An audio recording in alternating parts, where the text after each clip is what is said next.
All right, big football weekend coming up. As you see, TJ's joined me. Mac will join both of us next week. All kinds of stuff going on. TJ, how are you on this Friday? Well, it's Friday. I like football. I'm ready to watch football. I'm ready to go. I need a drink, Oh, but that'll be absolutely. later. Absolutely. We've got some good stuff. We've got some good stuff that actually gets going tonight, even. We've got a couple of games on the schedule. One of them specifically, I know we're both interested in, and I know Mac is as well, because he's lobbying us for a Max Man Crush segment just to talk about the Black Shirts in Nebraska. They're playing host to Illinois. Illinois, always a tricky team, always a tough team to figure out. We got 2-3-0 Big Ten teams on a Friday night. This is going to be a good one. Yeah, who would have thought that at the beginning of the season when this was on the schedule that you'd have two teams 3-0 and in the top 25 coming off of basically rebuilding seasons. I'm really excited, and I'm really excited because I think the Memorial Magic is back. I think it's back. It sure looks like it. And I mean, obviously you get, and you mentioned it, on your head of the class. I mean, Dylan Raiola, I mean, you've got a quarterback that you finally needed at Nebraska since back in the 90s. I mean, and Matt Rule, great coach. Say everybody can say what they want. I'm sure they'd love him back in Carolina right now. He's perfectly happy in Nebraska. But you've got Brett Bielema on the other side. Both of these teams, as you mentioned, like it's an interesting matchup. They both like to play slower than hell, which has me leaning one way. We'll get to that in a second, but it's really cool to see that. And I love that this game's on Friday night. I mean, no disrespect on the rest of the schedule to, Stanford and Syracuse and San Jose State and Wazoo. I mean, Wazoo coming off the Big Apple Cup win, but I'm not tuning the CW on Friday night. I'm going to be watching on Fox, and that's going to be a good one. I can't wait. Yeah, this is going to be, but what this is going to do too, and it's going to tell us where these teams are at in the rebuild process. This is probably like Nebraska had the big win against Colorado last week. It was Northern Iowa. Yeah, you say what you want to say about that, but the defense was dominating last week. They dominated also against Colorado. I'm interested to see what it's like in a conference game, because these two teams, I mean, let's face it, they haven't been there in a long time. And so playing under the lights Friday night, national TV, it's going to be very interesting to watch.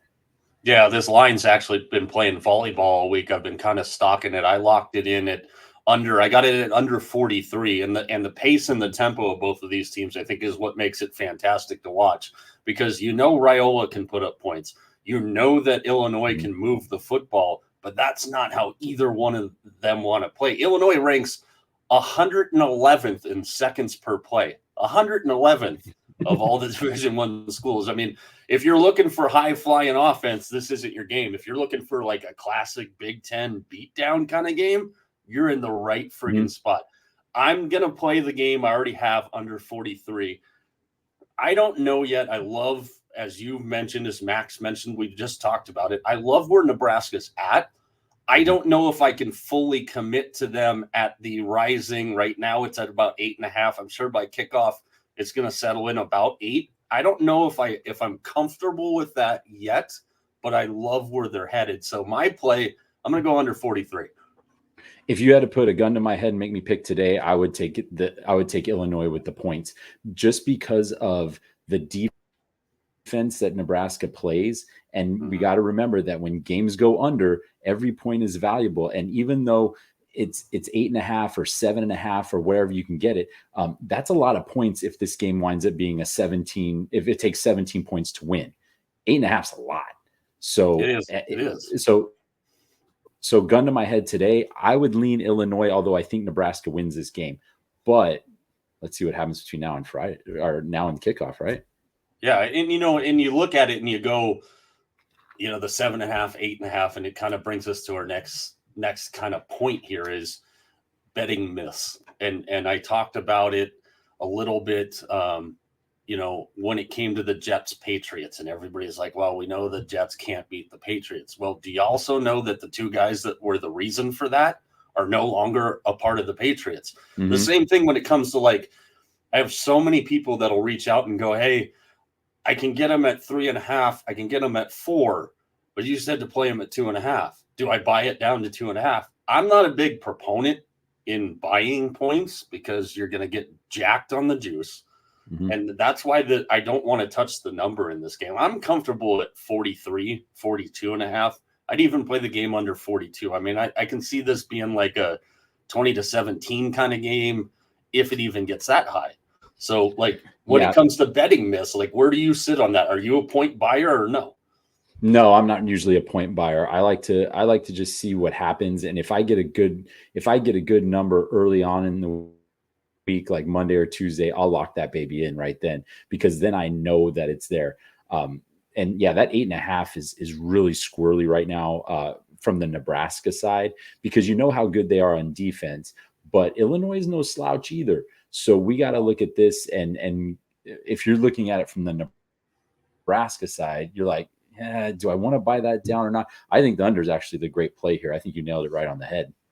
Yeah, I mean, I don't see it, and I've been bit a couple of times. We didn't have as good of a weekend in week 2 or last weekend. Sorry, I'm going to call it week 2 a million times over because of the difference in the scheduling. But last week on the college football slate, I went 1-1.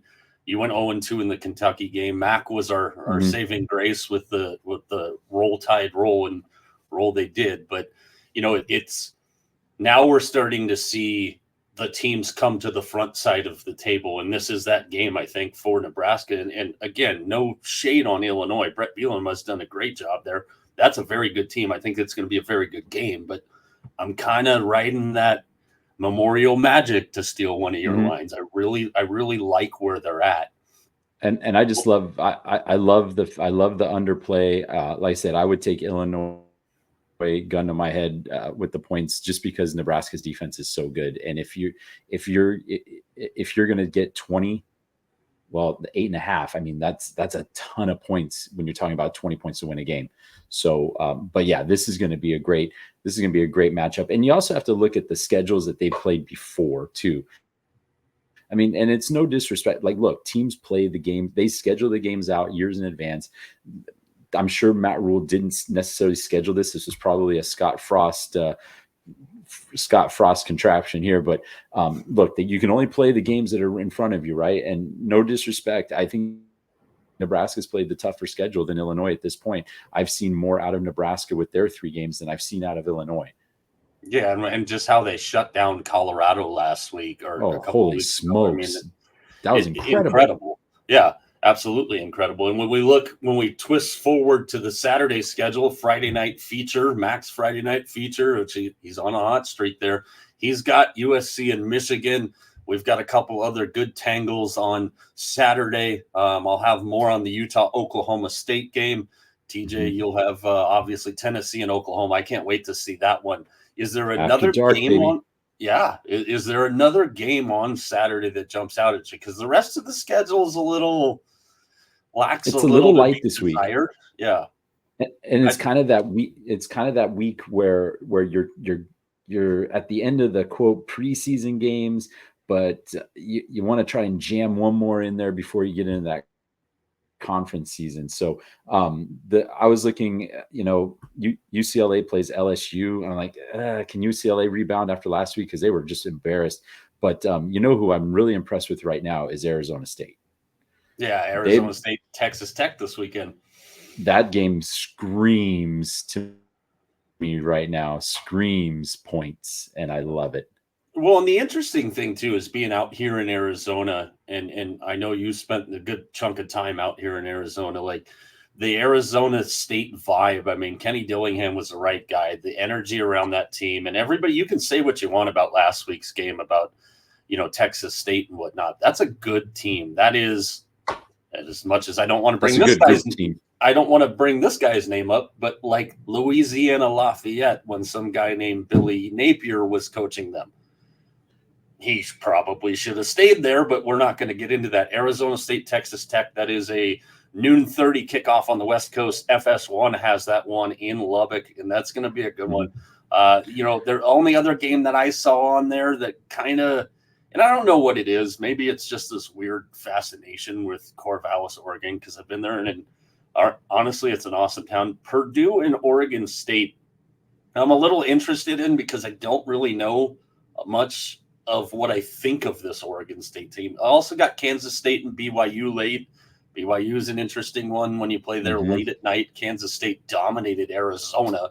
But back to that Arizona State team, like I love the direction they're headed. I love the points when it comes to that. Baylor and Colorado is another interesting one. But those were the ones that kind of jumped to me. But, you mentioned the Arizona State game at Texas Tech. Points. We love points. The best bet, my favorite bet in the world, points. Just keep firing. And it's such a sucker bet too, because you're always losing, right, until you win. And I know that sounds silly, right? But it is a complete sucker bet. But you're right. It is one of the most fun, one of the most entertaining bets that you can do is an over bet. And especially when you get teams like a Texas Tech when their offense is humming, like an Oklahoma State if they're on all cylinders. Teams like that make this an exciting bet. Back in the day when Hawaii was running up with Colt Brennan, right? Those were great bets. Oregon is another good one for over. So and it's just fun, right? It's just fun when sit back on a Saturday night and have a couple cold ones and just watch these teams go up and down the field. It's pretty awesome.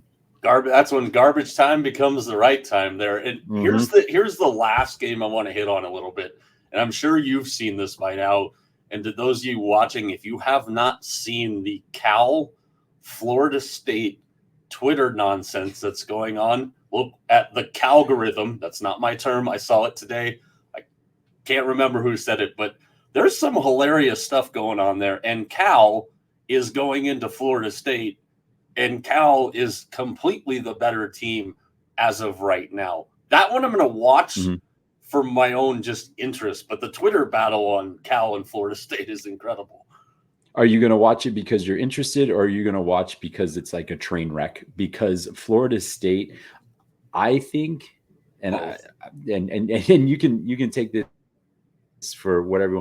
I think this is instant karma for what happened at the end of last year. At the end of last year, I think they completely just quit. You had an opportunity to make a statement against Georgia, and the statement you made at the end of the season was you quit. And you know what? You're getting exactly what you deserve. So and now we get to see DJU in his third different place still doing the same things.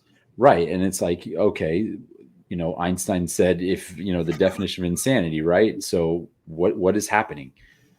It's been an incredible watch, like watching that unfold last Saturday when they lost at the Doak to Memphis, like just an incredible, like, what am I watching here? Like running into each other on punts, like it is a train wreck. Yeah, but I'm going to defend a little bit. Memphis is a good team. In fact, Memphis is the team that I'm looking at the most, along with Boise as the group of five rep this year. Memphis has an outstanding defense, so it wasn't a surprise to me that they held Florida State to 12 points. But the way that they won, that was totally surprising. Like you're right. Florida State was just like, it was like watching. You might as well just get the yakety sax and just play that thing back, because that's what Florida State looked like. They looked like Keystone Cops, and it was just atrocious. I wasn't sad, but yeah, they're a just gong show right now. Careful. But here's the funny thing, Mike. Here's the funny thing, though. Florida State is a gong show. They can still get in the top 12.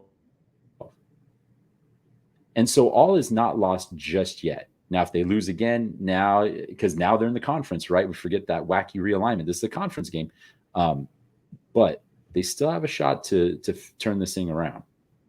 I'm never going to be able to say that with a straight face. A conference game between Cal and Florida State. Good freaking Lord. Let's shift it a little bit. Let's go to the big boys now and some of the stuff that we're looking at on another packed Sunday. Speaking of gong shows, the New York Giants at the Browns. Don't have any interest in that. Nope. Houston and Minnesota is the first game that really jumps. There's a couple of games in that 10 o'clock window, and Houston and Minnesota is the first one. Minnesota, again, handles the 49ers last week. Brian Flores' defense creates all kinds of problems. The Niners with all kinds of injury issues going forward, not like the Rams. We'll get to that later, but Houston and Minnesota, it's a big test for CJ Stroud in that new Texans offense on the road. And Minnesota, if they can keep getting the play out of Sam Darnold they're getting, they've kind of got something there. I was very impressed with Darnold last week. I was one of the non-believers. I thought that I thought that Minnesota should have tried harder to keep Cousins, and then when they decided to let him walk, I thought that they were done. They look really good. Houston, I'm also impressed with. I thought that I didn't think they were going to be as good so far. I thought they'd take a step backwards. I was expecting Jacksonville to rise up again this year. So yeah, and Houston's just, I don't know why I'm even doubting DeMeco Ryans, right? I shouldn't be doing that. That's kind of a dumb move, but he's got that team believing. They look good. I mean, they beat the Bears. Like, I don't think the Bears were really even ever in that game. So it's what Houston is doing is very impressive. The question is, can they go up to a hostile environment in Minnesota and do it again? Yeah, speaking of hostile environments, I'm sure we're going to see one in Nala. The Eagles, who are still leaking oil. Tell me that this isn't an accurate comparison. The Philadelphia Eagles and the Florida State Seminoles leaking oil down the stretch, and here we are. Yeah. And we literally were going back and forth in the group message on Monday night, like, my God, if they blow this thing at the end, they're going to try and fire Sirianni before he leaves off the field. The Eagles are a train wreck. The Saints, you and I went back and forth with each other in the preseason. You were high on this team, me not so much. What have you seen so far? I think the quote that I gave you was that the Saints are what the Raiders should have been. The Saints look great. They got a quarterback in Derek Carr who and he's got something to prove, and that's always dangerous when you feel disrespected and you have something to prove. He's got weapons. Alvin Kamara was fantastic last week. This team is putting up points like it's a bodily function. I love what to see. And I like the defensive. I like the ad of Chase Young. I thought that was a great move. And so when I looked at the division and I was like, if Tampa doesn't go in, somebody's got to get better. I saw the Falcons and I saw the Saints. I didn't see Carolina. I didn't think they were going to be this bad, but I was like Atlanta and New Orleans. Those are my two. And I kind of leaned toward New Orleans. And then I kind of finally went with Atlanta, but New Orleans is very much impressing me right now. Yeah, that's going to be an interesting one. And a couple of the games we just mentioned, lines pretty steady there. Houston's got a 2-point favorite that's been bouncing around at Minnesota. New Orleans is a 3-point favorite at home against the Eagles. And that building is going to rock. The Philly fans are going to travel down there. I think that's going to be a scene of all scenes. Alvin Kamara, winner of Mike's Man Crush this week, as were the Saints, because they went into Dallas and just absolutely punked the Cowboys last week. And that leads us to another thing. Baltimore, who is now 0-2, a lot of people were high on. Next stage, they only win Super Bowls every 10 years. And then Dallas, which everybody kind of has the same questions on. They tangle this weekend. That one's got some interest to me just because I don't. And this is the biggest thing I think that we need to remember. Everybody does. There is a propensity from everybody to overreact to week 1, to week 2, to week 3. We don't really know a damn thing, I think, until you get at least to week 4. Baltimore could go into Dallas and pound Dallas, and then we're going to be talking about Dallas being 1-2. Dallas could beat Baltimore, and we're going to go, how in the hell are the Ravens 0-3? Like, it's not overreact to week 1, 2, and 3. I'm not a believer that you can lose a Super Bowl or win a Super Bowl in the first 3 weeks. I know what the stats say, the 0-2s, but we've seen plenty of teams, especially with this expanded playoff format, that can lose their first couple of games, find it late. The Niners have done it. They did it a couple of years ago. They were left for dead and reeled off 7 or 8 in a row before they lost to the Rams in the NFC title game. But the stories that there's going to be a story that comes out of that 0-3 Baltimore or 1-2 Dallas off of back-to-back home losses. That one's got a lot of interest because of the train wreck factor. Yeah, and I think the back-to-back home losses would be devastating for Dallas. I mean, that would be basic, depending on what kind of fashion they lose in. Look, they've got blown out their last 2 home games. Let's call it what it is. They got blown out by Green Bay, and they got blown out last week. Like, that wasn't even close. Baltimore's very interesting to me. I thought they blew that game last week against the Raiders. I thought they had it, and I think Max Crosby willed the Raiders to win. We can give GM2 Electric Boogaloo his love, but I thought the Ravens blew it. The Ravens are a very interesting team. I always think that they have enough weapons to go somewhere, and then turns out that they have to rely on that defense a little too much. And I think it wore them down last year, and that's why they lost to Kansas City in the title game. So I'm really interested to see how this game plays out. Like, what Baltimore team are you going to get? Are you going to get the solid defense, or are you going to get a team that's going to have to score 40 to beat Dallas? And Dallas is confusing too. Dallas is a darn good football team. They have all there is no reason, if you look at the Dallas Cowboys on paper, there's no reason that you shouldn't pencil them into the NFC title game. Last year, this year, next year, maybe too. I just don't get it. I don't know if it's maybe it's just Jerry Jones just isn't going to get his glory hole, I guess. I don't know. Let's flip the script. What's the game that's jumping off the page for you from this weekend's NFL slate? I've got a couple that I'm looking at. I'm very interested to see what happens with the Miami Dolphins right now. We all know the story with Tua, but if Skylar Thompson can get the ball to any of his weapons, and he's got a ton, those receivers are great. If he can stretch that field against Seattle, I think they can pull off a win in Seattle. I've heard you've made it very clear to everybody what you think of the Seattle Seahawks this year, that they're that good. Uh-huh. So this is going to be an interesting test for Miami, I think. And that's a long trip too. That's the longest trip in the NFL from Miami to Seattle. So that game is very interesting to me. I like the New Orleans game you mentioned, the Houston game you mentioned. I'm really looking forward to that San Francisco LA matchup. And I have a feeling that somebody else on this show might be interested in it just a little bit. It's not even intriguing to me anymore. It's Levi's Stadium South. The Rams, I don't even know how they're fielding a team at this point. I mean, talk about injury problems.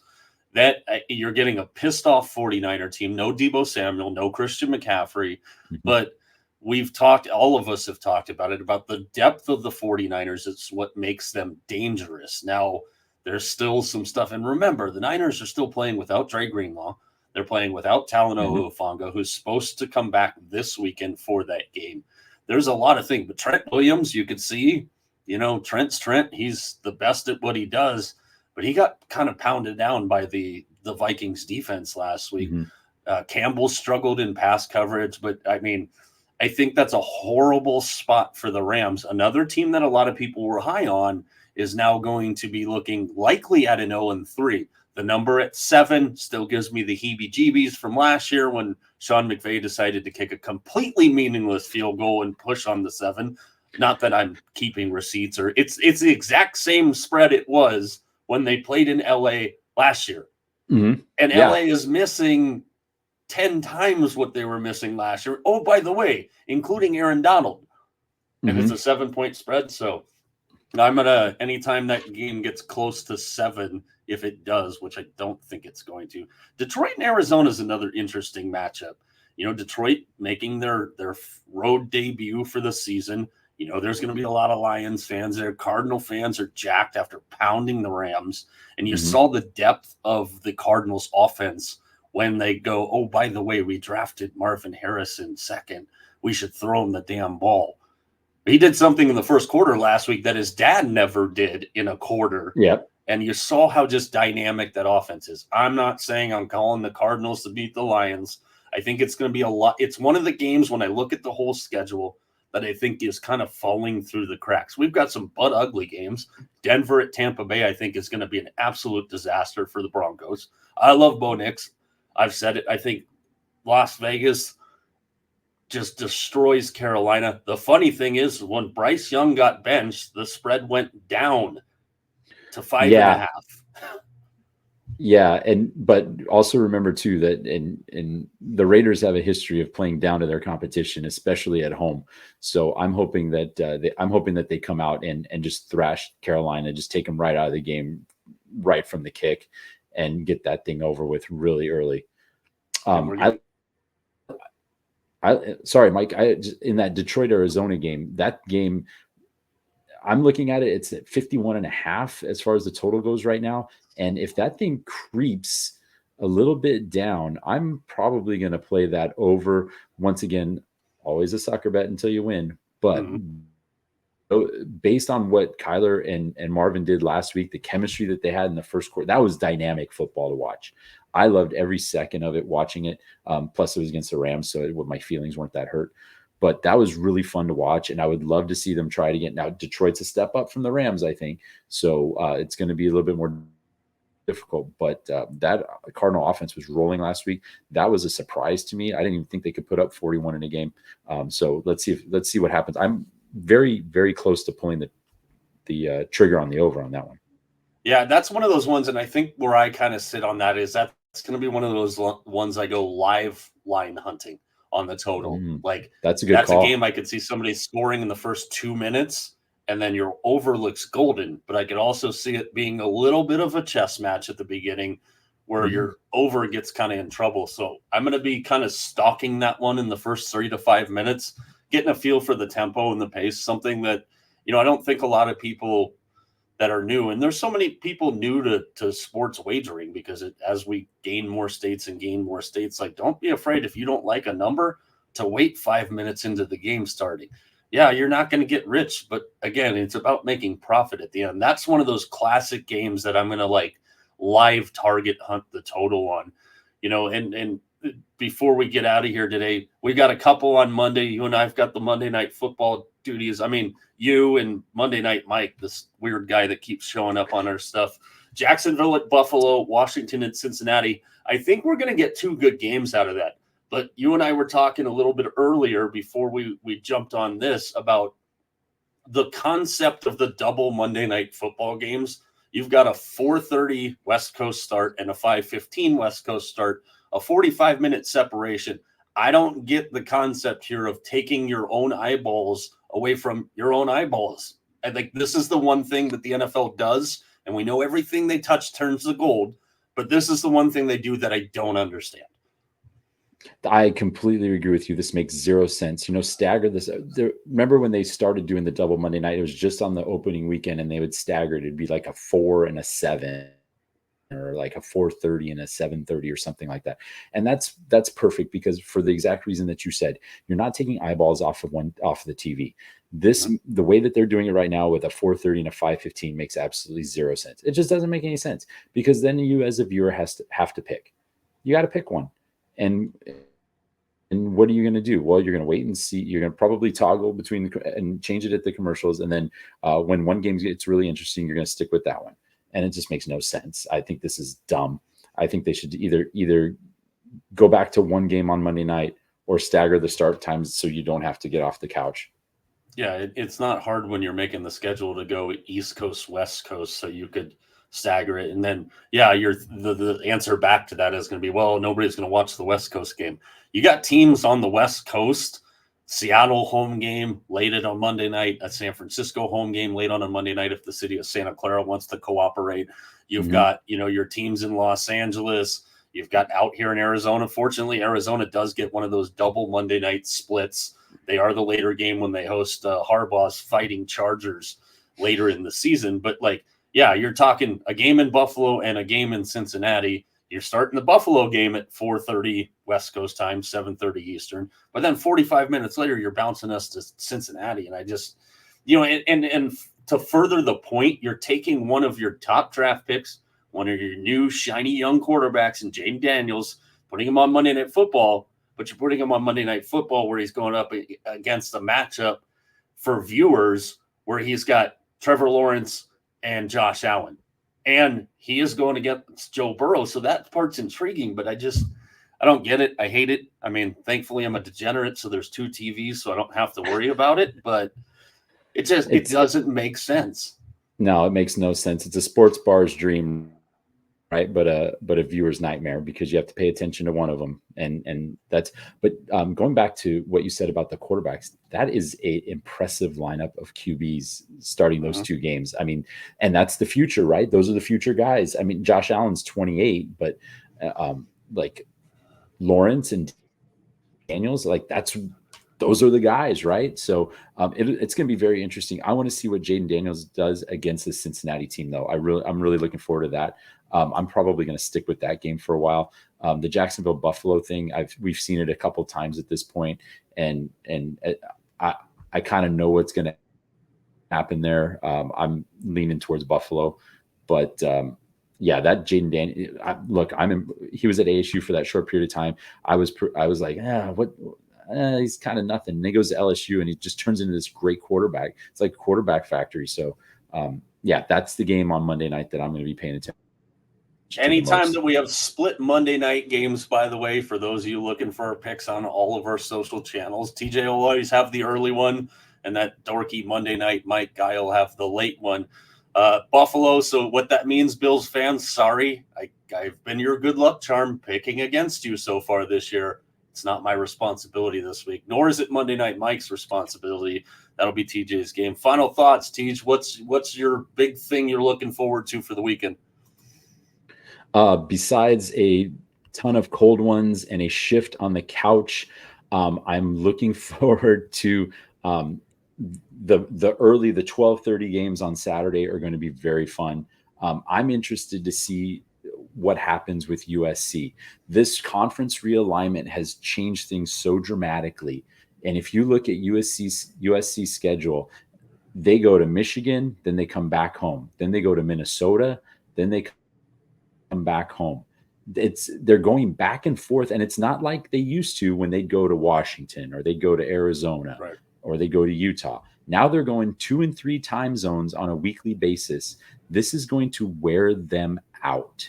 And so I kind of like what I've seen out of USC so far. Last week was, Utah State. That opening game against LSU was very impressive. But I think the travel is going to wear on these new teams like Stanford and Cal and Oregon. I think it's going to wear on these teams as we get deeper into the season because they're not used to it. So that's something to think about. Watch those patterns and keep that in mind when you're going to the window or going to your app. Absolutely. And we'll be back next week. The three of us will be back for you next week on another Friday to preview the weekend. He's TJ. I'm Mike. You know where to follow us at Mike Arana Show on all the socials. We'll talk to you later. Good night.